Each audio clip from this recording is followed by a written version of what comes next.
그 제 채널 그 인터뷰 이름이 마피아 직장인이거든요. 그래서 이제 숨어서 딴짓 하는 사람이거나 결국 성공해서 나온 사람들 그런 분들을 인터뷰를 많이 하는데 여기는 숨어서 안 했어. 대놓고 했어. 대놓고 하고 마피아가 아닌 거지. 그냥 대놓고 범죄를 저지르는. 이제는 성공을 해서 멋진 사업가나 투자가로 활동을 하고 계신 부자되는 세상님 모셨습니다. 황금돼지 TV 시청자 여러분 반갑습니다. 부자되는 태양입니다. 지금 여기 부자되는 세상님이 운영하고 있는 소호 사무실에 와 있는데 와가지고 깜짝 놀란 게 일단 역세권인데 상가가 너무 커요. 이렇게 굽은 상가인데 이렇게 네. 큰 상가를 가보긴 했었는데 그전에는 이제 생각 없이 다니다가 내가 이제 임차인으로서 임장 다니면서 이렇게 큰 데를 와본 거는 처음이라 가지고 어떠셨어요? 딱 처음에 들어서 보시니까? 처음에 딱 왔을 때 길을 잃을 뻔했어요 제가. 아니 똑같은 복도가 3개나 있어가지고 제가 합정에서 패스트5에서 네. 지금 사무실 쓰고 있는데 거기도 이렇게 복잡하진 않거든요. 아 그래요? 네, 거기는 이제 층별로는 여러 층이라 그렇지 한 층이 이거보다 크진 않아요. 여기는 뭐 너무 많아가지고 생각보다 되게 잘 해놨어요. 근데 대부분 이제 닉네임을 지을 때 네. 한 2글자나 4글자 그 사이로 많이 짓잖아요. 맞아요. 근데 너무 길어서 닉네임 바꾸고 싶었어요. 그죠? 네. 왜 처음에 부자되는 세상으로 했어요? 재테크를 처음 시작할 때는 뭔가 부자 이런 거 넣고 싶잖아요. 그쵸. 처음 제가 막 재테크 책 읽을 때 너무 뭐 부자 언니, 부자 아빠 이런 거 되게 유행이었어가지고 맞아. 그래서 뭔가 닉네임에 부자가 들어갔으면 좋겠는데 고민을 하다가 처음에 이제 카페 이런 데 들어가면은 닉네임 중복 검사하잖아요. 근데 뭔가 웬만한 건 다 중복이 되는 거예요. 그래서 4글자로 처음에 하려고 하다가 안 되니까 이제 5글자, 6글자 점점 늘어가게 된 거죠. 사실 하고 나서 다 남자인 줄 알았대요. 나이 많은 40대 남자인 줄 알았대요. 이름이 꼰대 같긴 해. 카카오톡 사진 보면은 네. 단풍 막 산 사진 있고 막 네. 약간 그런 분? 근데 어린 여자애가 와서 이렇게 앉아있으니까 닉네임 처음에 매치가 잘 안 됐다고 그치. 하더라고요. 그리고 이제 닉네임이 길면 보통 줄여서 부르잖아요. 지금은 단톡방별로 이름을 분리해서 이렇게 할 수가 있는데 그때는 그런 기능이 없어가지고 활동을 하면서 실명으로만 해놓으면 사람들이 못 알아보니까 끝에 뭐 가로치고 이제 닉네임을 적는다거나 그랬었거든요. 그래서 저는 부세라고 줄여서 했는데 그 부세가 나중에 알고 보니까 물고기 종류 그러니까 이름이었던 거예요. 그래서 깜짝 놀랐던 게 회사분이셨나? 아니 왜 너는 이름에다가 왜 물고기 이름을 넣냐고.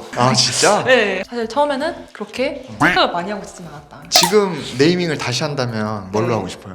사실 예전에 멋있게 약간 영어 이름 같은 거를 넣는다거나 그렇게 하려고 했었는데 근데 지금은 제 닉네임이 제일 마음에 드는 것 같아요. 익숙해진 것도 있고. 네. 그치. 네네. 유튜브 여기저기 많이 나오고 계세요. 네. 그래서 요즘 뭐 일상이나 근황 이런 거 좀 어떻게 지내고 계시는지. 이제 가끔 유튜브 촬영 잡히면은 유튜브 찍고 뭐 없을 때는 보통 여기는 한 3일 정도 출근하거든요. 사무실 계약하거나 청소하거나 그런 거 하면서 보내고 있고 어차피 제 본업은 투자니까 이제 임장 계속 틈틈이 다니고 있고요. 주말에 보통 좀 사람들을 많이 요즘 만나려고 하는 것 같아요. SNS 통해서 연락이 되게 많이 오거든요. 개인적으로. 그래서 한번 이렇게 뭐 만나고 싶다 연락 주신 분도 계시고 그래서 이제 그런 분들 만나거나 아니면은 이제 친구들 특히 작년에 제가 이거 사업 준비하면서 사람들을 거의 못 만났거든요. 그쵸, 바빴죠. 그래서 연초 오고 하니까 사람들 좀 많이 만나고 있습니다. 사실 뭐 네. 친구들이랑 원래 만나는 거고 새로운 사람들 만나면은 네. 좀 득이 되는 게 있어요. 황금대리님처럼 유튜브를 하려고 준비하고 있고 그러다 보니까 좀 새로운 분야? 부동산 하시는 분들 말고도 사업하시는 분들, 유튜브 하시는 분들 그러니까 제가 그동안 접해보지 못했던 다른 분야에서 왕성하게 활동을 하고 계신 분들하고 얘기를 하는 게 도움이 많이 되더라고요. 네. 시야를 넓히는 데 도움이 많이 인사이트도 많이 되고 얻고. 네, 맞습니다. 그러니까 새로운 도전을 앞두고 있다 보니까 아직까지는 두려운 것보다는 설레기도 하고 되게 재밌겠다, 즐기면서 해야 되겠다 그런 생각을 더 많이 하게 되는 것 같아요. 처음에 입사를 언제 했어요? 제가 2015년에 15년에? 얼마 안 됐네? 네, 그럼 몇 살이었죠 그때가? 24살 졸업하고 바로 취업한 거네. 1년 정도 있다가 1년 정도 있다가 네. 그때 무슨 일 했어요? 회사는 IT 회사를 다녔었는데 원래는 문과생이었어요. 뭐 지금도 비슷하겠지만은 문과생들은 답이 없거든요. 특히 저는 이제 어문 계열이었어요. 그러니까 영업 아니면 마케팅 그런 쪽으로 가야 되는데 지금은 어떻게 보면 너무나 제가 하는 일에 밀접하게 연관이 되어 있긴 한데 그때는 그게 너무 하기가 싫은 거예요. 그치. 저희 이제 어머니도 영업을 하고 계신데 하시는 거 보면서 나는 절대로 저 일은 안 하겠다. 지금 생각해보면은 생각이 짧았던 거죠. 문과생들은 영업 아니면 마케팅 선택의 여지가 없으니까 그냥 그게 너무 하기가 싫었고 그래서 IT 자격증을 따졌어요. 그걸로 취업을 한 케이스입니다. 어문 계열로 전공을 택했던 이유가 사실 외무고시를 보고 싶었어요. 외교관들은 순환근무를 하잖아요. 오지에서도 한 3년 정도 있어야 되고 대학교 3학년 때 교환학생을 갔다 왔거든요. 갔다 오고 나니까 태어나서 처음으로 그렇게 오랜 시간 동안 해외에 나가 있다 보니까 이런 생활은 내가 평생 할 자신은 없다. 그 생각이 딱 들더라고요. 그러니까 막연하게 그냥 해외에서 나라를 위해 살아야 되겠다 하고 큰 포부를 가지고 나갔는데 막상 현실은 녹록지 않다. 일찍 깨닫게 외롭죠. 되고 확실히 외로움이 좀 컸던 것 같아요. 맞아요. 그러니까 저는 제가 그렇게 스스로 외로움을 잘 타는 사람인지 몰랐거든요. 저도 외국 2달 가 있었는데 한국의 그 약간 빠글빠글하고 막 바쁘게 움직이고 맞아. 그런 게 좀 그립더라고. 맞아요. 네. 그래서 원래는 1년을 계획하고 나와 있었는데 6개월 지나고 한국으로 돌아갈까? 그 생각도 했어요. 뭐 여행도 다니고 나름 재밌게 지내긴 했는데 이런 생활이 나랑 맞진 않다. 다른 일을 찾아봐야 되겠다. 준비를 해야 되겠다 해서 IT 쪽으로 하게 된 거죠. 그러니까 어쨌든 내가 한번 검증한 거잖아요. 네. 내가 이거는 했으면은 큰일 날 뻔했다. 나름 원하는 대로 간 건데 자격증도 땄을 정도면 그러면 이제 회사 잘 다녔을 것 같은데 다닐 때는 어땠어요? 그러니까 쉽게 말해서 IT 계열이 몸값을 불리기도 되게 쉽고 뭐 컨설턴트나 개발자가 되면은 이제 돈을 많이 벌 수 있다고 하니까 사실 그치. 그것 때문에 간 것도 있거든요. 돈 벌려고 그치, 하는 그치. 거니까. 근데 갔는데 진짜 몸을 갈아 넣더라고요. 그러니까 돈을 그만큼 받아간 다 이유가 있더라고요. 그러니까 저도 프로젝트에 여러 번 투입이 됐었어요. 그 컨설턴트랑 개발자분들 하신 거 보면은 물론 이제 그 일에 대한 전문성을 가지고 하다 보니까 그런 부분들이 한편으로 멋있기도 하면서도 야근은 거의 필수고 주말에도 나오시고 막 연휴 때도 나오시고 하는 거 보면서 그 프로젝트라는 게 이제 정해진 납기를 맞춰야 되다 보니까 오픈 앞두고 나서는 거의 잠을 안 자고 회사에 거의 살다시피 하는 그런 모습을 보면서 이렇게 살 수는 없겠다라는 생각이 들었어요. 근데 그 일론 머스크인가? 세계적으로 부자가 된 분들이 얘기를 하는 거는 워라밸 따지지 마라. 나 지금 돈 번 것만 가지고 부러워하는데 네. 내가 지금 뭐 노는 줄 아느냐? 네. 거기에 대해서는 어떻게 생각해요? 그럼? 그러니까 지금은 와서 생각해보니까 그것도 어떻게 보면 이제 짧은 생각이었던 거죠. 신입사원의 짧은 생각. 네. 그러면 그때로 돌아가면 또 회사 갈아놓고 열심히 하려고? 근데 그러진 않았을 것 같아요. 왜냐면 이제 이 세계가 있다는 거 알았잖아요. 그렇죠. 사실 이제 IT라는 것도 끊임없이 스스로 공부하고 발전하고 막 그래야 되는데 물론 그 과정도 재밌긴 재밌었거든요. 근데 투자 쪽이 훨씬 더 재밌는 것 같아요.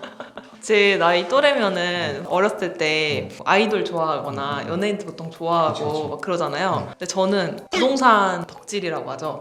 뭐 하나 빠지면 쉽게 좀 덕질이 되는 스타일이에요? 좋아하는 거에 딱 집중해서 하는 스타일이지 제가 하기 싫은 거는 솔직히 잘 안 하거든요. 근데 부동산은 올해로 6년 차 정도 됐는데 지금까지 해오고 있는 걸로 봐서는 이게 그래도 나한테 계속 재밌고 적성에 맞는구나 그런 생각이 들었던 것 같아요. 근데 대부분 직장 다니면 돈 때문에 많이 투자를 시작하거든요. 급여가 적다거나 생활이 불만족스러워서. 근데 이제 그 당시에는 IT 하는 일이 원하는 일이긴 했었잖아요. 그쵸. 근데 투자를 회사 다니면서 시작 그런 계기가 있었어요. 신입사원 입사하고 나서 첫 월급을 받았는데 이제 수습 기간이긴 했어요.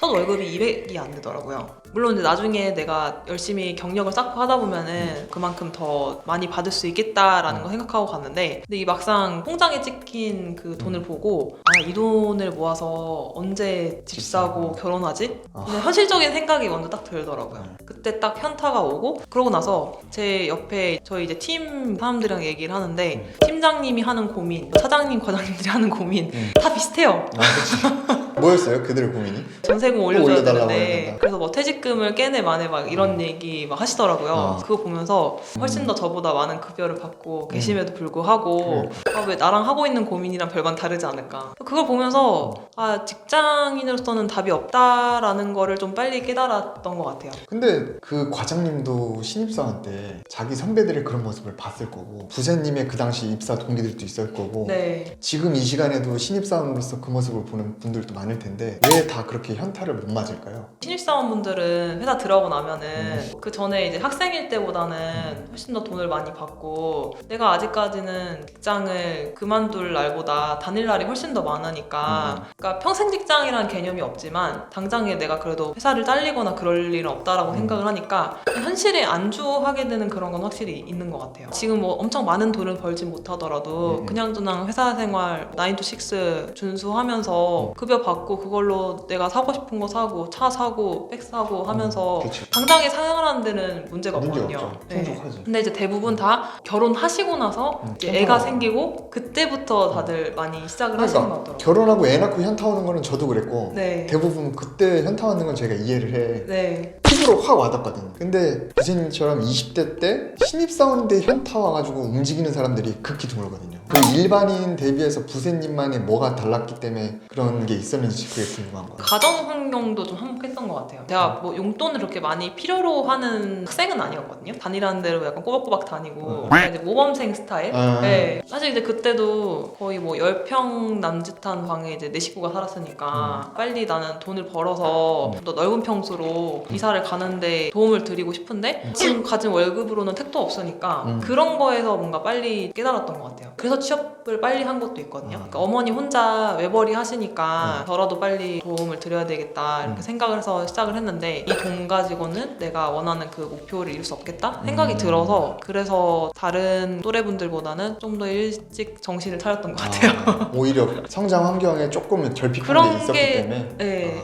근데 대부분 보면은 그래도 어느 정도 중산층에서 자라신 분들은 그거를 빨리 깨닫는 게 쉽진 않은 것 같아요. 그렇지. 당장 사는데 부족한 게 없으니까. 근데 저는 이제 항상 뭔가 부족하다는 거를 인식을 하고 있었기 때문에 그러면 이런 환경을 변화시키기 위해서 내가 뭐부터 해야 되나 좀 빨리 그런 것들이 연결이 됐던 것 같아요. 그럼 부생님은 이제 결혼도 생각하고 있잖아요. 그쵸? 뭐 2세도 언젠간 나올 텐데 그러면은 결핍한 게 있었기 때문에 어쨌든 이렇게 성공 가도를 달릴 준비를 하고 있는 거고 반대로 부생님 여유가 있으면 네. 걔는 결핍하지 않게 키우고 싶을 거 아니야. 그럼 걔는 직장 가서 또 우리가 볼 때는 현타도 못 맞고 인생을 사는데 부모 말은 또 안 듣잖아. 그쵸? 그러니까 물론 다 다른데 애기마다 케이스 바이 케이스인데 그래도 굳이 이렇게 이분법으로 나누자면 어떻게 키울 거예요? 저도 부모가 되면은 생각이 많이 바뀔 것 같긴 한데 지금 생각으로는 경제 교육을 빨리 하는 게 중요한 것 같아요. 황금지님도 그렇고 저희 부모님 세대도 어떻게 보면 경제에 대한 교육을 그렇게 잘 받은 세대는 아니잖아요. 맞아요. 대출을 받으면 이제 큰일 난다 생각을 하고 사업하면은 무조건 망하는 지름길이다 이렇게 생각을 하고 저도 그렇게 교육을 받아왔는데 그게 아니다라는 거를 교육으로 용돈을 많이 주고 하는 게 중요한 게 아니라 경제 교육을 빨리 시키고 한 살이라도 어렸을 때 주식을 뭐 가르친다거나 약간 그런 식으로. 그리고 전 나이 들어서도 임장을 계속 다닐 것 같은데 그런데 이제 데리고 다니면서 조기 교육을 시켜준다거나 보고 듣는 그 환경 자체를 좀 더 이쪽 세계에 빨리 눈을 뜰 수 있도록 그렇게 교육을 시킬 것 같아요. 너무 모범적인 답안인가요? 자꾸 이제 비모험적인 답안이 나오게 내가 이제 질문을 네, 계속 하고 있어요. 일단은 모험 답안이 나오긴 하네. 오케이.